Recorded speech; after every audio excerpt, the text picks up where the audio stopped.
बुखारी साहिबा, खावर घुमन साहब जो बात कर रहे हैं वो बिल्कुल एक लॉजिकल बात है कि 3-4 महीने में इलेक्शन करवाएं, छुड़वाएं इससे जान। मुझे पता है कि आप लोगों को पहले भी आप लोगों की तरफ से ये आई है बात कि जी आपको पहले भी ऑफर आई कि जी 7-8 महीने में कर दिया जाए, इनकी तरफ से पीटीआई की तरफ से आपने रिजेक्ट कर दी।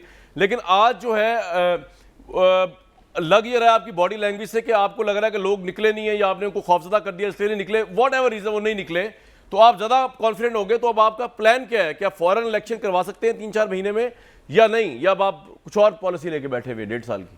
कतन नहीं, किसी एक पुरतशद्दद जत्थे के हाथों और एक जहनी मरीज लीडर के हाथों ब्लैकमेल नहीं होगी हुकूमत पाकिस्तान। वो हुकूमत उसमें इस वक्त हम हैं, कोई भी होगी।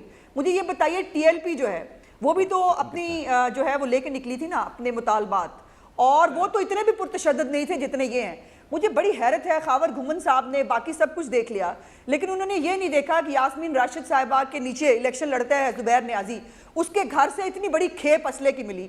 उनको ये पता नहीं चला कि 2 और गाड़ियों से जो है मुख्तलिफ जगहों से इनके असला बरामद हुआ। इनको ये पता नहीं चला कि एक पुलिस वाले को ऊपर से छत पे से चढ़ के मॉडल टाउन में उसको जो है वो गोली मार दी गई। और फिर इनको ये भी पता शायद नहीं चला कि श्रीलंका बनाने की धमकियां इस मुल्क के अंदर पिछले 2 महीने से कौन जमात दे रही है, कौन इसको खूनी मार्च कह रहा है, कौन यहाँ पर लोगों को आगे लगाने की बात कर रही है। तो मेरे लिए मुझे फिर गुजारिश ये है कि फिर ऐसा करें कि मुल्क इन जुनूनियों के हवाले कर दें और ये इस मुल्क को आग लगाएं, जो मर्जी करें इस वक्त। लेकिन उस्मा साहिबा, सुप्रीम कोर्ट ने ये कहा है कि आप इंतजामिया ताकत का इस्तेमाल फौरी तौर पर खत्म कर देगी, पुलिस पीटीआई रहनुमा घरों पर दफातर पर छापे नहीं मारेगी, मुजाहिरीन पुरअमन रहेंगे, उनके एंड पे अमलाक नुकसान नहीं पहुंचाएंगे। तो ये आपको भी कहा गया है। अब आप बताइए खावर साहब को आपने क्या कहना है और इसका भी जवाब दे दें जी क्विकली।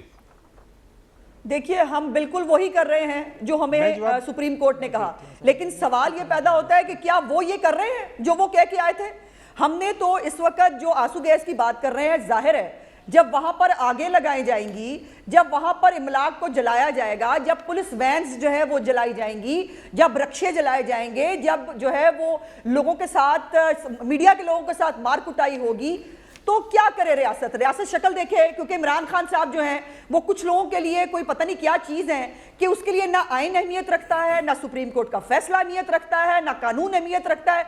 जो उसके दिमाग में आ गया है पाकिस्तान को अब उसके मुताबिक चलना है, तो आई एम सॉरी, ये नहीं होगा। खावर भाई, मुझे एक बात बताइए कि सुप्रीम कोर्ट की जो डेवलपमेंट हुई है कि जी H9 इस्लामाबाद में सिर्फ प्रोटेस्ट करने की इजाजत दी जाए, आपके नज़दीक ये और अंडरस्टैंडिंग वहाँ के पीटीआई वालों ने दी है कि जी मुजाहिरीन पुरअमन भी रहेंगे, डी चौक में भी जाएंगे, और इन रिटर्न ये भी कहा गया है कि हुकूमत जो है वो गिरफ्तार लोगों को छोड़ भी देगी, ब्लॉकिंग भी खत्म कर देगी। लेकिन आप जो फवाद चौधरी साहब भी कह रहे हो, हमारी बड़ी रिस्पेक्टेड गेस्ट है आलिया हमजा साहिबा, वो भी फरमा रही है कि हम तो डी चौक जाएंगे। आपको लगता है कि सुप्रीम कोर्ट के हुक्म की वायलेशन भी और ये क्लैश की तरफ जाएगा मजीद मामला?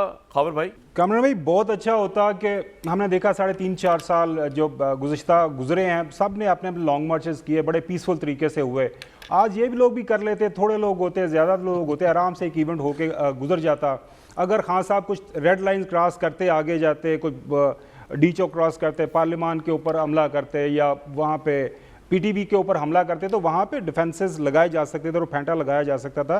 जहाँ तक बात है सुप्रीम कोर्ट के अंदर जो केस चल रहा है, सुबह दोबारा उसकी हियरिंग है। आज रात को 10 बजे दोनों पार्टीज़ की तरफ से इनके 4 रुकनी जो है ईच साइड जो कमेटीज़ बन गई हैं, वो बात करेंगे और इवेंचुअली वो डिसाइड करेंगे कि कहाँ पे बैठना है, क्या करना है।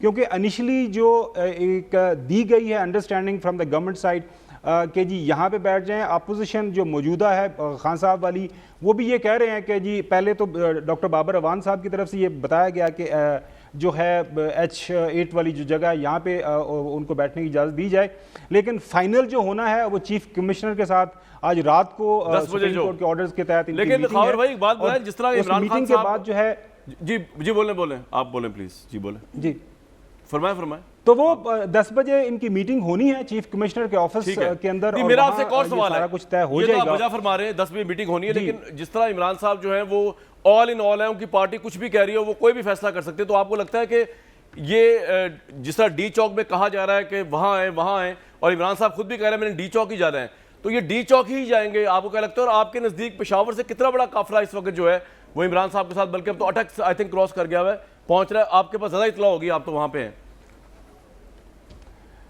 कामर साहब, फ्रैंकली स्पीकिंग, मैंने अपनी रिसेंट जो पॉलिटिकल हिस्ट्री के अंदर इतनी इफेक्टिवली जो पुलिस की तरफ से जो फेंटा लगाया गया है ना, वो मैंने नहीं देखा। और मेरे ख्याल में आज उस्मान बुज़दार साहब को भी देखना चाहिए कि किस तरह पंजाब के अंदर हुकूमत की जाती है। हमारे सियालकोट में तहसील और यूनियन काउंसिल लेवल पे, वहाँ पे जिस तरह लोग सुबह भी इकट्ठे नहीं हुए तो पुलिस वहाँ पे जाती थी। और आपने लाहौर में देखा जिस तरह माशाल्लाह गाड़ियों के शीशे वीशे तोड़े गए हैं, और इसमें कोई शक शीशा भी नहीं है, यास्मीन ये साहब, डॉक्टर PTI यास्मीन की वाले गाड़ी का शीशा भी फैमिलीज तोड़ा के गया। साथ हैं। जी, सही कह रहे हैं, सही कह रहे हैं। अच्छा, वही मैं कह रहा हूँ कि ये पीटीआई वाले बिल्कुल सही बात है, फैमिलीज के साथ निकलते हैं। अब ये बताया जा रहा है फैमिलीज के साथ क्यों नहीं निकल रहे?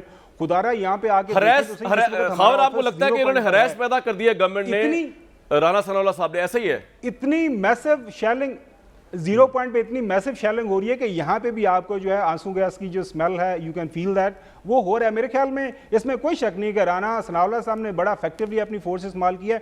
अब इसके ऊपर आर्गूमेंट ये जरूर किया जा सकता है, अंजम साहब ने वैसे बड़ा जबरदस्त तबसरा किया है कि बिल्कुल आज इमरान खान ने अपनी सियासत तबाह बर्बाद कर दी है। वो 3-4 महीने बाद इलेक्शन कर रहे हैं, क्या ये लूली लंगड़ी हुकूमत कर रहे हैं बेचारे शहबाज शरीफ अच्छा, साहब। ठीक है। फैसला करने से पहले कभी लंदन जाते हैं, कभी 12-14 इत्तेहादियों के पास जाते हैं। मेरे ख्याल में इमरान खान बिल्कुल एक, अगर ये असेसमेंट है नून लीग की और बाकी भी हमारे मोअज़्ज़ज़ जो हैं, जो पढ़े बिल्कुल लिखे ठीक लोग है। हैं, खाविर तो भाई, मेरे आपका ख्याल में पॉइंट लोगों आ गया। से फ्रेश मैंडेट ले आए। हैरानकुन बात यह है कि न्यूट्रलिटी के ताने इतने दिए पाकिस्तान तहरीक इंसाफ ने अफवाज पाकिस्तान को, लेकिन आज हमने ये खबर ब्रेक की कि सुबह 10:30 बजे जो मीटिंग हुई है और वो रिक्वेस्ट की गई पाकिस्तान तहरीक इंसाफ की तरफ से, और बाकायदा पेशावर से फ्लाई करके हेलीकॉप्टर के जरिए इस्लामाबाद पहुंचे असद उमर साहब, शाह महमूद कुरैशी साहब और एक परवेज खटक साहब, और उन्होंने ये कहा कि जी अब इस पर कोई एग्रीमेंट कर लिया जाए, कोई मुज़ाकरात कर लीजिए, कोई नून लीग से बात कर ली जाए। उसमें वो ठीक है कि फिर भी इस्टेब्लिशमेंट ने कहा कि जी हम आपकी मदद करते हैं, पाकिस्तान की मदद करते हैं। पाकिस्तान सारी दोनों पार्टीज़ को बिठाया उन्होंने, लेकिन उसके बावजूद जो है वो मामला जो है उस तरह हल नज़र आ नहीं रहा हमें। या हुकूमत जो है बड़ी वो इस वक्त वो हो गई है, अकड़ में आ गई है कि लोग नहीं निकले। लेकिन सोचने की बात यह कि जिस फौज को आप ताने दे रहे थे, जिसको आप कह रहे थे न्यूट्रल रहे, हम न्यूट्रल है, न्यूट्रल तो ये होता है, न्यूट्रल वो होता है, उसी को आप रिक्वेस्टें करके मुज़ाकरात भी करें हुकूमत के साथ, और लोगों को कुछ नहीं पता।